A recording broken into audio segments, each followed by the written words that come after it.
भगवान शिव ने चोरी क्यों की? एक दिन पार्वती भगवान शिव से बोली, प्रभु आप सदा सबकी कथा सुनाते हैं, आज कुछ अपनी कथा भी सुनाइए। दुनिया आपके चमत्कार सुनती है, आज मैं आपके हृदय की कथा सुनना चाहती हूँ। भोलेनाथ मुस्कुराए बोले, देवी आज मैं तुम्हें अपनी चोरी की कथा सुनाता हूँ। पार्वती ने हंसते हुए कहा, प्रभु आप और चोरी, यह तो अद्भुत बात हुई। आप तो सन्यासी योगेश्वर त्रिकालदर्शी हैं, फिर आपसे चोरी। भोलेनाथ हंसे, देवी यह चोरी साधारण नहीं, यह भक्ति की चोरी है। जब त्रेता युग में श्री हरि विष्णु ने श्री राम रूप में अवतार लिया, तब मुझे यह समाचार मिला। मैं आनंद से भर गया। मैंने सोचा स्वयं परमात्मा मनुष्य रूप में अवतरित हुए हैं, यह तो मेरे लिए अवसर है। मैं दर्शन किए बिना कैसे रह सकता हूं? पार्वती बोली, तो आप चले गए भोले? बोले, हाँ देवी, पर चोरी से। तुमसे बिना बताए? पार्वती बोली, आपने मुझसे छिपाकर यात्रा की और अकेले गए? भोले हंसे, नहीं देवी, अकेला नहीं गया, एक और गया। पार्वती बोली, कौन गया आपके साथ? भोले बोले, काकभूषुंडी। पार्वती ने हंसकर कहा, हमारे रहते आप किसी कौवे के साथ चले गए। भोले मुस्कुराए, देवी तुम नहीं जानती, वो मेरे प्रिय भक्त हैं, श्री राम के अनन्य सेवक हैं। अब सुनो, मैंने कहा था कि काकभूषुंडी के साथ गया, पर यदि मैं कह देता काकभूषुंडी को लेकर गया तो अर्थ बदल जाता, उसका मतलब होता योजना मेरी थी। पर मैंने कहा उनके साथ गया, इसका अर्थ हुआ योजना उनकी थी। इस तरह दोष भी ना लगे और भक्ति का प्रेम भी बना रहे। पार्वती मुस्कुराई, प्रभु आप तो बड़ी गहराई से सोचते हैं। भोले बोले, देवी भक्ति में भी बुद्धि चाहिए, तभी प्रेम स्थिर रहता है। फिर बोले, हम दोनों मनुष्य रूप में अयोध्या पहुंचे।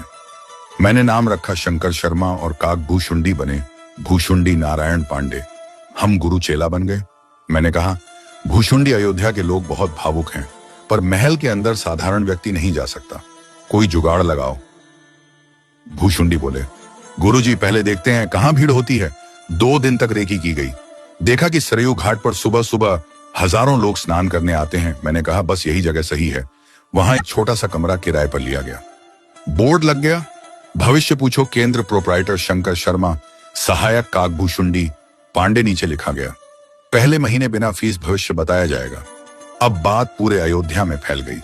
लोग कहने लगे एक नए बाबा आए हैं जो हाथ पकड़ते ही सब बता देते हैं। अब मैं क्या करता देवी, मैं तो त्रिकालदर्शी हूं, जब कोई भक्त हाथ देता तो तुरंत कह देता।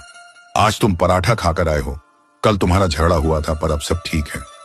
लोग दंग रह जाते, कुछ तो श्रद्धा से गिर पड़ते, कुछ कहने लगते बाबा तो साक्षात सिद्ध हैं।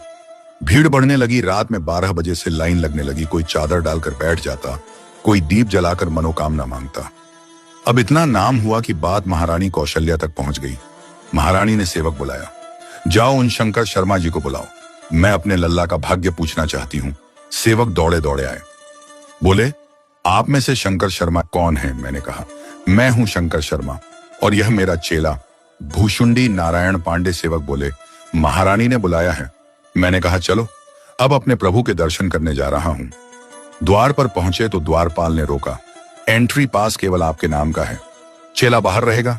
मैंने कहा कोई बात नहीं, मेरा चेला बाहर रहेगा, पोथी पत्रा संभालेगा। भूषुंडी बोले, बाबा अकेले चले जा रहे हैं।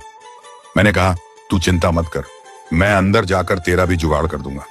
अंदर पहुंचा, महारानी कौशल्या ने चरण पखारे, पूजा की आसन दिया। बोली, बाबा मेरे लल्ला का भाग्य देखिए। मैंने जैसे ही बालक राम लल्ला को देखा, आंखें भर आईं, हृदय गदगद हो गया, मेरे शरीर से रोम खड़े हो गए। मैं बोला, अरे देवी, यह तो वही हैं जिनके दर्शन के लिए देवता तरसते हैं। तब याद आया, अरे मेरा भूषुंडी बाहर बैठा है, वो तो दर्शन से वंचित रह जाएगा। मैंने कहा महारानी मेरा चेला बाहर है, पोथी उसी के पास है, जब तक वो नहीं आएगा मैं भाग्य नहीं देख सकता। महारानी ने कहा उसे बुलवाओ। आदेश गया, भूषुंडी को भीतर बुलाया गया।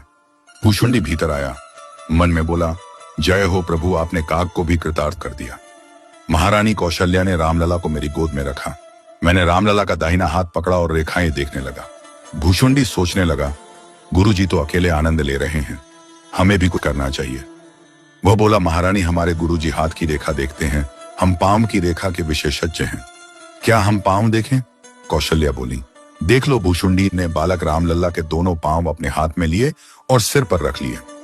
आंसू गिरने लगे। मैं बोला, अरे हम गुरु होकर केवल हाथ पकड़ पाए और यह चेला तो हाथ और पांव दोनों पकड़ गया, यह तो हमसे भी आगे निकल गया। कैलाश पर यह सुनाते हुए मेरी आंखें भीग गईं। पार्वती भाव विभोर हो गई, बोली, प्रभु यह कैसी लीला थी। मैंने कहा, देवी मैंने उस दिन मां कौशल्या से कहा था, महारानी जब तक आपका लल्ला किसी बाबा के साथ अयोध्या से बाहर नहीं जाएगा तब तक आपके घर बहू नहीं आएगी। पार्वती मुस्कुराई, प्रभु आपने तो पहले ही भविष्यवाणी कर दी थी। मैंने कहा, हाँ देवी। फिर मैं दूसरी बार भी गया था दर्शन करने। जब लल्ला बड़े हो गए थे उस समय मैं मदारी बनकर गया था और हनुमान जी को साथ लिया था। मैंने मंद स्वर में गाना शुरू किया, बन के मदारी शिव जी अयोध्या चले, डमरू बजा के भोला नाचे, रे राम के जगोली मई निंदिया में काचे, रे कैलाश पर हर हर महादेव के नाद गूंजने लगे। फिर मैंने कहा, देवी जब महाराज दशरथ राज कर रहे थे तब जो भी उनके पास आया उन्होंने सबको दे दिया। किसी ने गजरत मांगा, किसी ने हीरे, कोई पुत्र, कोई धन, सबको मिला। फिर नामकरण संस्कार का दिन आया। गुरु वशिष्ठ आए, चारों बालकों के नाम रखे। ज्येष्ठ पुत्र का नाम रखा राम, जो आनंद के सागर हैं, सुख के धाम हैं। दूसरे पुत्र का नाम रखा भरत, जो राम प्रेम के प्रतीक हैं। तीसरे पुत्र का नाम रखा लक्ष्मण, जो भगवान के प्राण समान हैं। और चौथे पुत्र का नाम रखा शत्रुघ्न, जो दास के दास हैं। मैंने कहा, देवी जो राम में लीन हो जाता है उसके सारे विकार मिट जाते हैं। जो दास भाव में रहता है वह बालक की तरह निश्चिंत हो जाता है। जैसे बच्चा अपनी मां पर पूर्ण भरोसा रखता है, वैसे ही जो राम पर भरोसा करता है उसका भार स्वयं भगवान उठाते हैं। पार्वती ने कहा, प्रभु चारों भाई चारों वेदों के समान हैं। मैंने कहा, हाँ देवी, राम ज्ञान का स्वरूप है, भरत प्रेम का, लक्ष्मण भक्ति का और शत्रुघ्न सेवा का। पार्वती बोली, प्रभु आपने चोरी की बात कही थी पर अब समझ में आया कि यह चोरी प्रेम की थी। मैंने कहा, हाँ देवी, यह चोरी भक्ति की थी। जब मनुष्य ईश्वर के दर्शन की चोरी करता है तो वही चोरी उसे मोक्ष देती है। मैंने जो चोरी की थी वही मेरे जीवन की सबसे बड़ी लीला थी। पार्वती ने नमन किया, प्रभु आपने आज भक्तिभाव का सच्चा अर्थ बताया। मैं मुस्कुराया, देवी यही कारण है कि मैंने चोरी की थी, राम दर्शन की चोरी। जिसने एक बार भी राम के दर्शन किए उसका जीवन धन्य हो गया। यह कहकर मैंने डमरू उठाया। नंदी हर्षित हो उठा। कैलाश पर हर हर महादेव, जय श्री राम जय काकभूषुंडी जी के नाद से संपूर्ण ब्रह्मांड गूंज उठा। दर्शकों, आपसे विनम्र अनुरोध है कि आप इस भगवान शिव की कथा को शेयर करना मत भूलिएगा। हम चाहते कि इस शिवरात्रि तक यह कथा हर शिव भक्त तक जरूर पहुंचे। यदि आप भी भगवान शिव और मां आदिशक्ति के भक्त हैं तो यह कथा 5 लोगों को शेयर अवश्य करें। हर हर महादेव।